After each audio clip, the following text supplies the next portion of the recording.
Assalamualaikum warahmatullahi wabarakatuh. Nama saya Darmawan. Kali ini kita akan bicara tentang sistem pencairan anggaran dan SOP keuangan. Ini adalah bagian yang terpenting bagi kita para pengelola BUMDesa karena sering menjadi masalah krusial di dalam tata kelola BUMDesa. Kita berharap itu tidak terjadi dengan cara mari kita sama-sama pelajari apa yang harus kita lakukan. Yang kita harus lakukan di dalam tata kelola keuangan, pertama kita harus menganut sistem atau prinsip akuntabilitas. Ini adalah prinsip yang paling utama di dalam good governance. Bahkan bisa dikatakan seluruh prinsip good governance itu terwakili oleh akuntabilitas. Apa yang harus kita lakukan? Apa prinsip yang harus kita pegang di dalam akuntabilitas? Pertama, harus ada komitmen dari pemimpin dan seluruh staf instansi. Jadi tidak hanya pimpinan, tetapi juga seluruh karyawan BUMDesa harus berkomitmen untuk melaksanakan akuntabilitas. Oleh karena itu artinya tidak bisa dijalankan seorang-seorang. Akuntabilitas itu harus dikerjakan bersama-sama, harus merupakan sebuah sistem yang terintegrasi. Nah, ini juga harus menunjukkan tingkat pencapaian tujuan dan sasaran.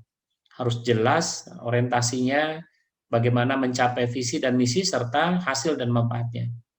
Dan yang paling penting di dalam prinsip akuntabilitas adalah bahwa kita, pengelola BUMDesa itu harus jujur, objektif, transparan, dan inovatif. Untuk keperluan itu, maka kita, BUMDesa, harus merancang sistem akuntansi agar prinsip akuntabilitas itu bisa kita laksanakan. Pertama, yang paling pokok adalah bakukan jenis, nama, nomor, dan klasifikasi rekening.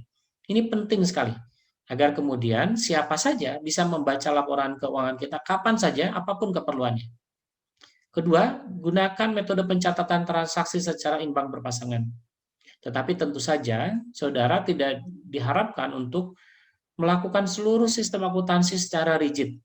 Tetapi gunakanlah instrumen yang sesedikit mungkin, bahasa yang digunakan sesederhana mungkin, yang penting pengelola pelaksana paham, pelaksana operasional BUMDesa paham, manajer-manajer unit paham, karyawan paham, pengawas paham, penasihat juga paham. Bagaimana cara membaca laporan itu? Yang penting adalah ditetapkan prinsip kerja di dalam proses akuntansi itu untuk memonitoring kualitas kinerja dan perkembangan. Sehingga data monitoring kinerja dan perkembangannya itu bisa terbaca dalam sebuah sistem yang baik.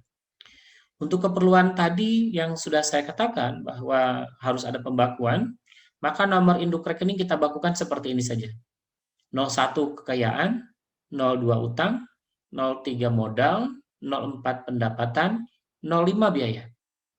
Pertanyaannya adalah, apakah bisa jenis rekening itu dilakukan perubahan? Apakah memungkinkan perubahan jenis rekening pada BUMDesa? Bisa. Pertama, alasannya adalah karakteristik rekening itu bersifat spesifik. Tidak bisa digabungkan ke dalam salah satu jenis rekening yang sudah ada dan disebutkan tadi. Kedua, frekuensi transaksi atau mutasi terjadi sangat sering. Jadi kita sudah membuat pembakuan rekening, ternyata ada transaksi yang sering, dia tidak bisa digabungkan dengan transaksi yang lain, maka dibuatkan saja jenis transaksi yang baru, jenis rekening yang baru. Dan yang pasti, selain dia sering, dia juga bisa alasannya gara-gara nilai transaksinya cukup besar dan signifikan. Jenis transaksi keuangan di dalam BUMDesa itu tidak selamanya kas. Ada juga transaksi non-kas. Ini juga harus dipertimbangkan oleh saudara-saudara ketika saudara membangun sebuah sistem akuntansi di dalam tata kelola BUMDesa. Jenis instrumen dalam proses akuntansi BUMDesa, seperti halnya jenis instrumen yang banyak dilakukan dalam sistem akuntansi lain, pertama harus ada jurnal rangkuman uang masuk, uang keluar, harian dan bulanan. Kemudian kita juga harus menyiapkan slip dan buku daftar jurnal transaksi non-kas. Kita harus siapkan lembar kerjaan raca, buku bantu, dan buku besar rekening.